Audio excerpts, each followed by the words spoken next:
Good afternoon. My name is Nicole. I'm a junior majoring in finance at the Rutgers Business School, and I'm also a volunteer for this program. I am a member of the Women Build program at the Rutgers Business School. Welcome to our panel discussion on remote and hybrid work experiences at the intersection of gender and race. This panel will dive deep into the intricate dynamics of how remote and hybrid work experiences affect women of color.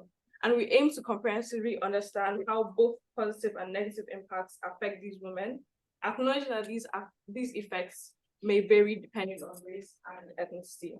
Furthermore, this panel will chart a path forward by identifying crucial areas for future research, drawing from inspiration from successful practices in organizations that have effectively addressed these issues, and delving into policy recommendations that can help create work environments that empower and support women of color.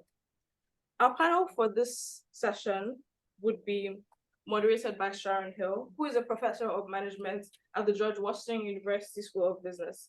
She also conducts research on teamwork and organizational change, and her research has been published in many leading journals, such as the Organizational Behavior and Human Decision Processes, Personal Psychology, Journal of Management Studies, MIT Sloan Management Review, and many more. And our panel also includes Malar Hirudayaraj, who is an associate professor in the Department of Management at Saunders College of Business, Rochester Institute of Technology. She has also worked in the media and the not-for-profit sector, and has also trained more than 5,000 professionals in the corporate sector. She also created one of India's earliest employability programs for the rural youth at the World Bank. We also have Katherine Giscombe, who is the founder of Giscombe and Associates, a firm focused on inclusion in the workplace. Dr. Giscombe directed a groundbreaking research series on women of color. On women of color, sorry, excuse me. On race and gender in the workplace, sponsored by the Ford Foundation and the non-profit organization Catalyst. She also has extensive corporate work experience, having supported marketing and new product development at a variety of Fortune 500 companies prior to her Catalyst work. And lastly, we have Nicole Reyes, who is the Vice President of Business Affairs for Sony Pictures Television. Over her 17 years in the entertainment industry, Nicole has negotiated deals on many notable television programs, including Will and Grace, Blacklist, The Manifest, and The Best Damn Sports Show, period.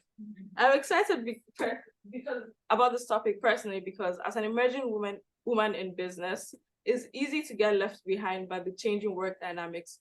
And I'm really excited to hear the valuable insights of this panel today. Thank you. Thanks so much. All right, welcome everyone. Thanks so much for attending this session. I was on a panel earlier today, so it's good to see you again. We did get started a little bit late because of a few technical problems, but that's okay. We're going to be flexible and adjust. And so I'm going to jump straight in because we've got a great panel today. And to get us started, I'm going to ask each panelist in turn, as they get started with their kind of introductory remarks. We're going to give each panelist about 5 minutes to do that. To feel free to kind of introduce your experience in this area, although I think the introduction did that very nicely. And I'm going to go through and ask each of you a slightly different question based on your experiences. And so, Malar, let's start with you. And what positive or negative effects of remote and hybrid work have you seen to be unique to women of color, and how can leaders help? Sure. Good afternoon, everybody. I'm Malar Hirudayaraj, and thank you so much for getting my name right. So it always gets butchered, so I'm very happy both of you to get for getting my name right. So women of color and remote and hybrid work, from my experience and my conversations and my initial research that's ongoing, one of the things that I found was a kind of, speaking from a kind of a dual devotion schema, women of color are saying that remote or hybrid work allows them to focus more on work, right? Otherwise, and they said in contrast to men who are able to focus more on family when they have opportunities to do remote work, women are able to do more, devote more time to work because of the possibilities it allows. And they also speak about work-life integration, better work-life integration. And also, speaking of mothers, right, single mothers especially, it allows them to kind of be slightly more competitive. They are able to be part of the workforce. They are able to, have a say and have a voice and be slightly more competitive.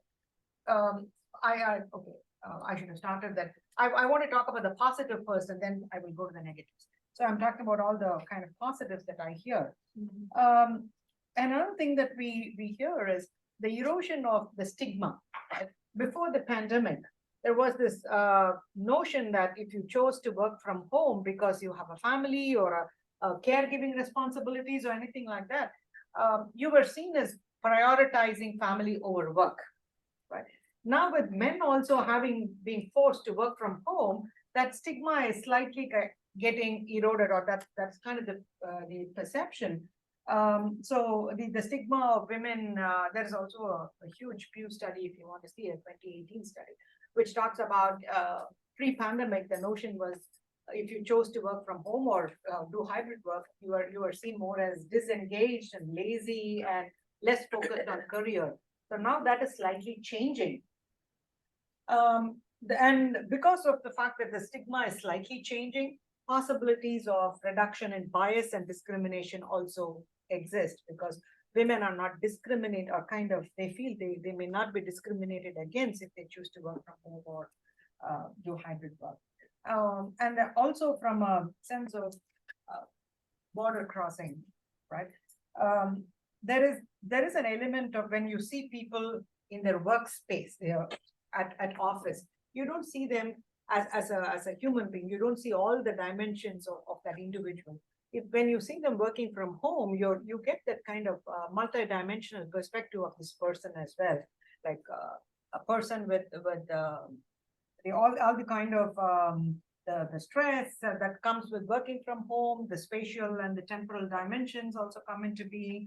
So those kind of the understanding of the context which this person brings to the work is higher.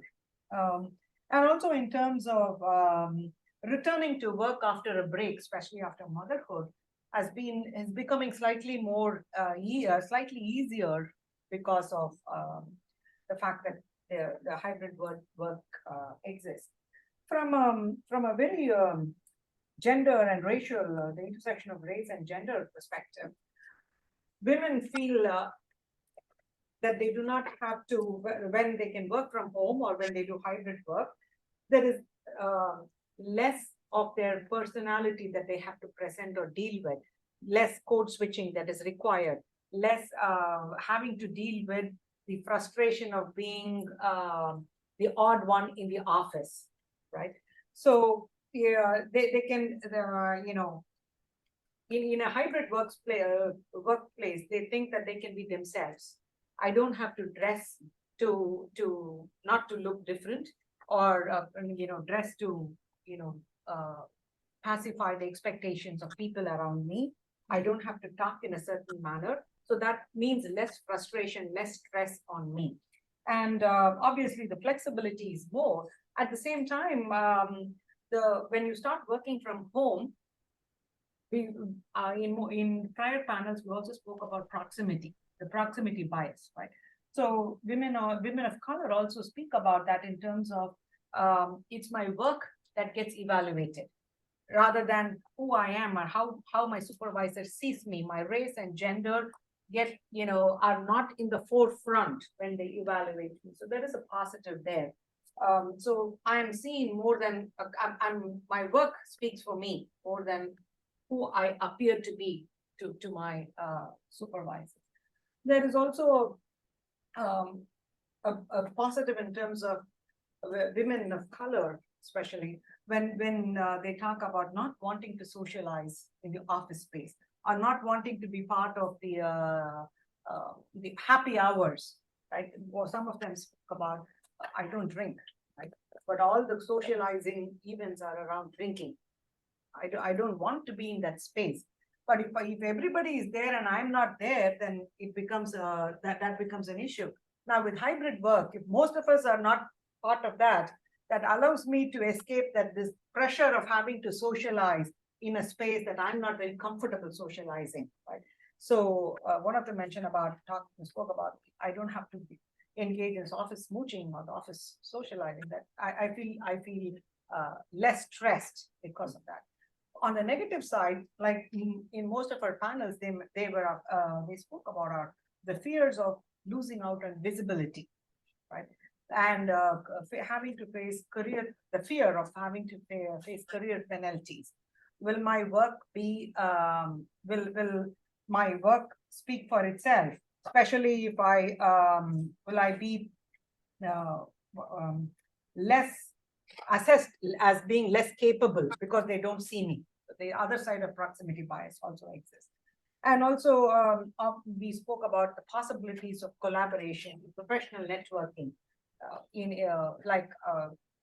other women. So, especially in masculinized sectors, what are my possibilities of socializing virtually? That's getting reduced. Without visibility, without social networking, will it affect my career advancement? So that is a challenge to career advancement.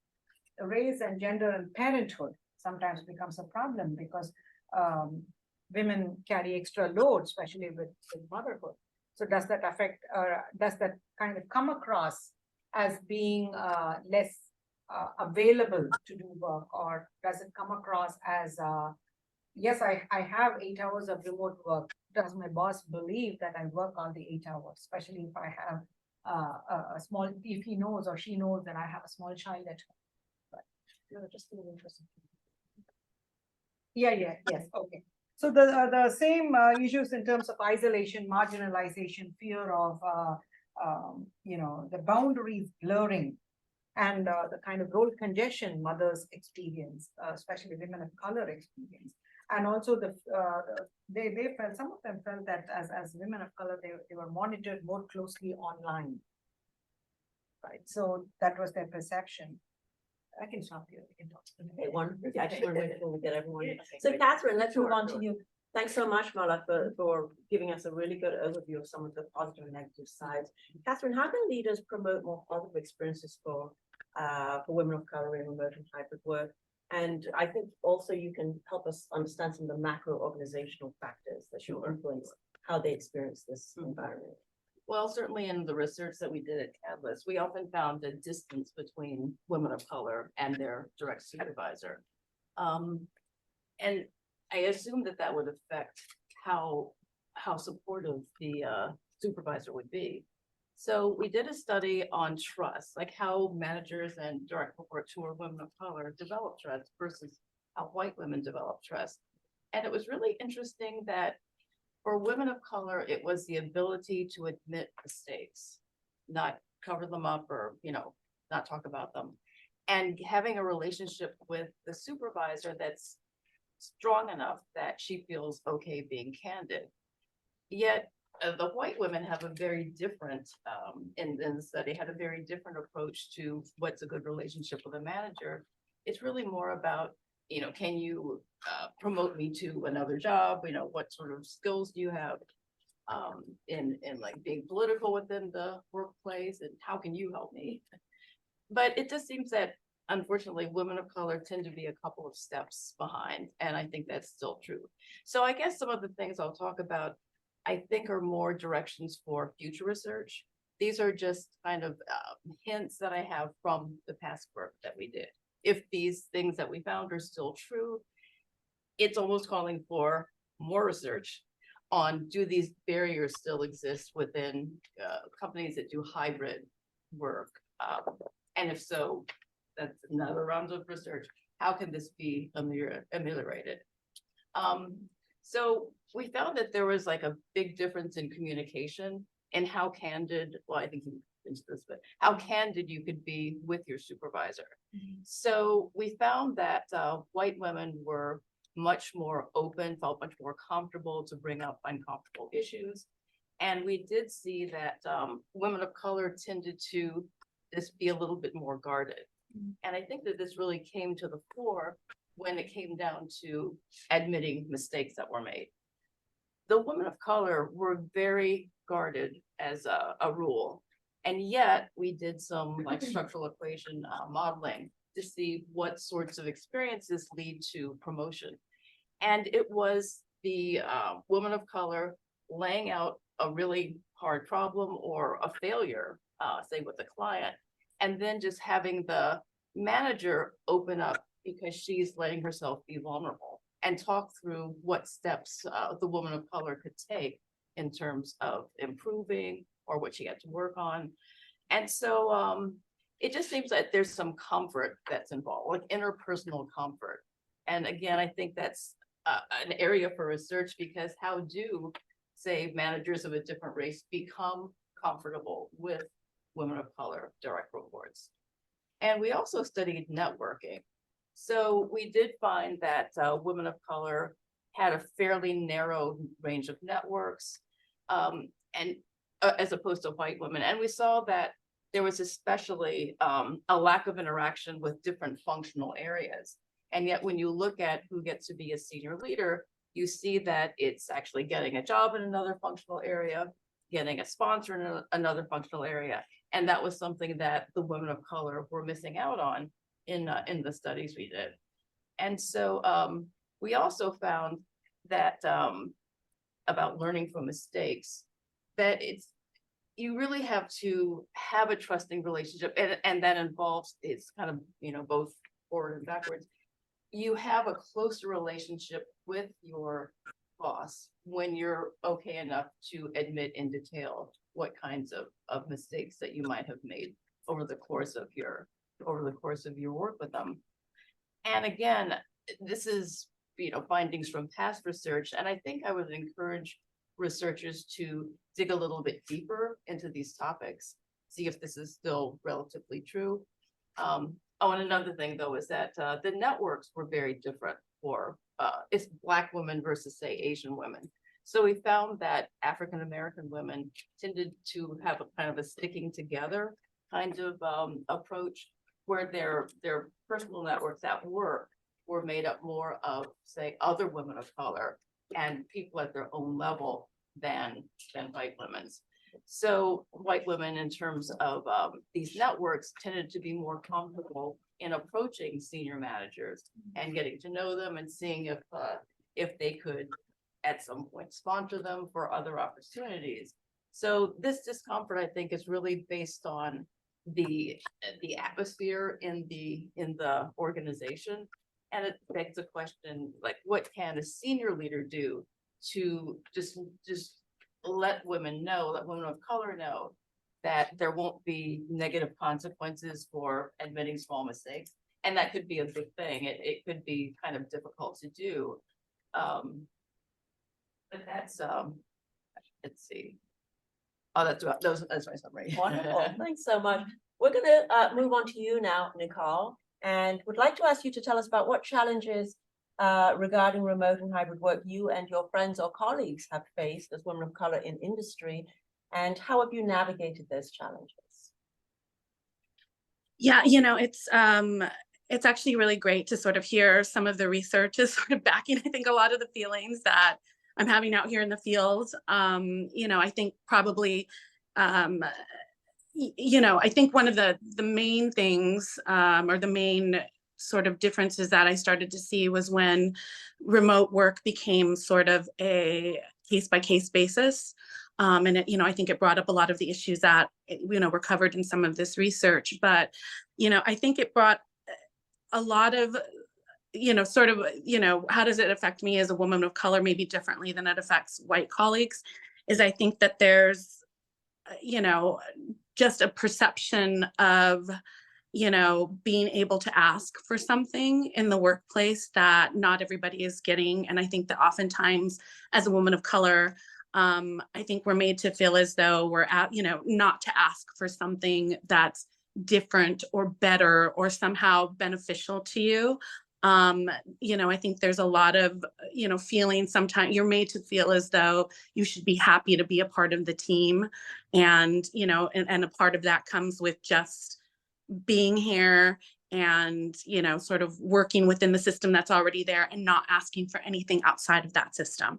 So I think for me, as somebody who really thrived at home, you know, and I didn't know that that was going to happen before, you know, I had concerns about, you know, am I going to be as productive as I am in my own space as I am, you know, going to the office. But for me, it became, you know, I got so much more done. I felt so much happier being able to sort of do it in my own space. And I think for a lot of the reasons that, you know, were sort of covered, you know, I think that, you know, there is code switching that's involved, you know, especially, you know, in the corporate world, I think.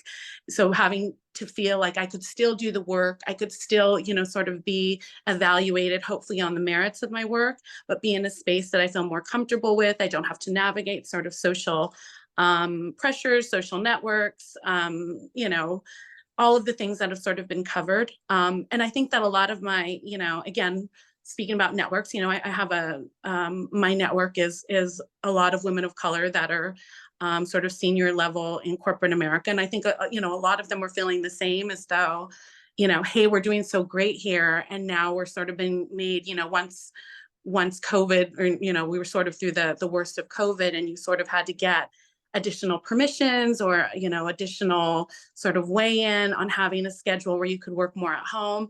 I think, you know, a lot of us felt more pressure to sort of justify that and feel like, you know, we were, again, asking for something additional, and kind of dealing with, you know, with whether that was going to be a stigma or whether that was going to be a problem, or, you know, I love the term proximity bias, you know, whether that was going to, you know, being out of sight was going to mean out of mind. And I think particularly when you're a person of color in corporate America, you're always kind of cognizant of how something plays, how something reads, you know, whether you're doing something that's out of line. And I think sort of adding in the want, the need, the ask of wanting to stay home or having more time at home and being able to continue to work effectively at home, I think that definitely played in for me. And I think a lot of my other colleagues that are women of color. Wonderful. Thanks so much to all the panelists. I want to open it up for questions now. And actually, I'd like to start to see if we have any questions online. Just give the online folks a chance to weigh in, and then we'll open up the questions in the room. Okay. So any questions in the room? Yes. I'm curious about the intersection of age as well, like within your research, like what was the age range of the people in the study? Because I've seen that have an impact. We had entry level and middle level managers. So and the women of color. So we didn't have very senior women typically. Though we did do, I think we did do one look at senior women only. There are so many studies, and we did look at their, you know, their strategies for success. And I think, and it was basically getting a mentor, getting a sponsor. But again, if you're uncomfortable in your work environment, you may tend not to approach a potential sponsor. But these very senior women of color did feel comfortable, or they at least made themselves have the interactions that would lead to the senior leaders. Can I ask what you've seen? You said you've seen a difference. Definitely. I think in just levels of trust and who the different people who work remotely, who like their opinion is really valued and they are entrusted with certain things versus younger, like Gen X or millennials, not being given as much trust. And I'm not sure how to, you know, what level is it race bias, is it age bias, you know, what is it that's driving the bias? And it may even link in with some of the things that Nicole was saying about almost, and others have mentioned, what does it feel as if it's a privilege, and maybe you have to be older to earn that privilege and kind of put the work in, and maybe that's a little bit of what's going on, perception-wise. Any other questions? I see a question way at the back and one here, so we are going to try and get to them all. Oh, yeah, I saw your hand first. So I was more curious the hypothesis behind why for women of color having, and forgive me if I'm getting this wrong, having their bosses or leadership admit fault or be able to say they're fallible, why that was more important. And are we like getting at like a hierarchy, like Maslow's hierarchy of trust? Like you have to be able to do that before you can advocate? I just was curious if you had a hypothesis behind the why. Well, I know that we had one really interesting dyad that we studied. And the manager, I think, was much more open to interacting with people of color. And the direct report, the African-American woman, has seen this and she decided to just take a chance and say, you know, I really screwed up because, and then told a story about her son being sick, staying up all night, etc. And they actually got to know each other a little bit better as people. And that it seemed to really cement their relationship. But most women in our study were not at all comfortable with admitting mistakes. They wanted to play them down. They wanted to try to prove to their managers that they were doing very well. So it was just a very different circumstance. We did have a question at the front. So yes, and my question also had to do with trust and communication. Looking at those two constructs, at the intersectionality of gender and race. In your research, were there any recommendations for how to address and start having the conversation around improving? Well, actually, we did have a recommendation for managers. And one of our recommendations was to tell your direct report about the mistakes you've made. And it really, you know, they're letting themselves be vulnerable. And a lot of managers probably don't feel comfortable doing that. But we did find that this was what worked in, and it is this qualitative work, but it did work in this situation. And Nicole, please let us know if you want to weigh in on any questions also. Will do, yes. Okay. You have a question? Yeah, I'm just curious, how do you combat the risk of like the data that you're gathering throughout all of your research? How do you combat the risk of the data being compromised from the motivation of all these pressures that we're talking about? And you know for sure that the feedback that you're getting is actual honest feedback and not feedback that's not tailored from the fear of getting retaliation or from the fear of saying, you're not strong enough to be home working. You have these issues, you're reaching out for help. Maybe you need to come back into the office. So how do you combat that risk of that actual data being factual, being valid, and you taking that data and coming up with the results that you're coming up with? Like what type of safe spaces do you create for people to actually give that honest feedback and not feel like something is going to happen in return? So I don't know whether the question is directed to. Oh, to everyone, whoever would like to. So being afraid of retaliation or just negative effects. I think it depends on how strong the manager direct report relationship is. So again, self-disclosure on the part of the manager could be very helpful. Even training for managers. I mean, I think that this work has some implications for how organizations deal with their diverse population of managers, senior managers, direct reports, people of color. So hopefully having some type, and there's lots of training out there, obviously. And yet I don't think it's very effective at times. But again, if you have a very good moderator, facilitator, it might really have an impact on managers in being more open. And being comfortable to give, being comfortable to give that honest feedback. Yeah. Okay. Right. I can jump in, but I'm not on the panel, but I have been doing some research in this space as well and interviewing women of color around some of these issues. And, you know, standard protocols for that you have to go through for doing research, you know, guaranteeing confidentiality. It's just one-on-one interviews. It's not in a group or anything like that. So some of the standard things that you do in research to make sure that people know that their responses are confidential and that it is a safe space. So there are some protocols that one can do to create those safe spaces. And certainly that's really important. Yeah, and to add, in qualitative research, you always find this, like sometimes the the people who are talking try to assume what you want to hear, and they give you what you want to hear. Right? Yes. So it's up to the researcher to understand that, this might be happening, and be able to kind of ask the question in different ways. Try and give them opportunities to be more authentic, and to make it very clear that I'm not trying to and also kind of making it clear that I'm not here to with a particular answer in mind, right? So I want to hear what your experiences are. So there is no right or wrong answer, because you kind of speak my mind. Your response is not going to be more valid than somebody else who comes up with a very contradictory response to the normal or the common narrative. So it's important for a qualitative researcher also to clarify that to participants, right? We are here to understand your experiences, your thoughts, your perceptions about how things are happening and how you see things happen, rather than, I have a response in mind. Click that. Oh, here's your candy. I would love you. Yeah. And I know, Nancy, you've had a question for a while, so.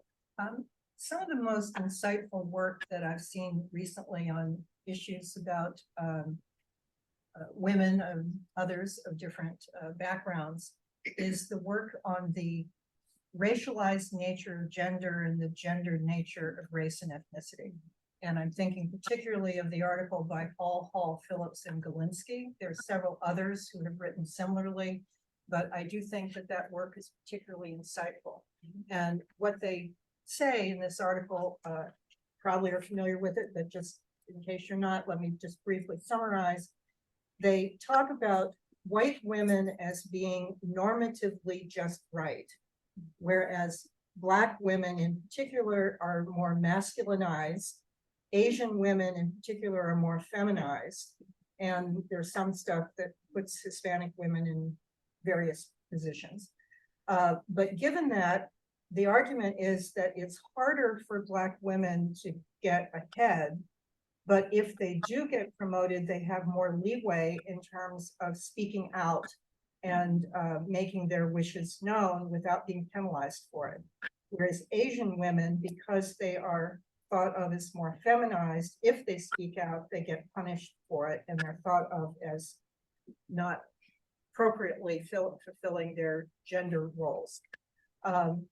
And so when you think about the kinds of issues that you're trying to address in terms of what is likely to happen for women of color in hybrid or virtual versus in-person interactions, it seems to me that those kinds of things have to be taken into consideration.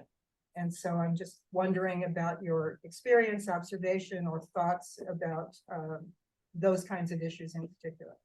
Yeah, one of the things that I noticed in my interviews with Asian women were trying to kind of take the, okay, I want to play it safe.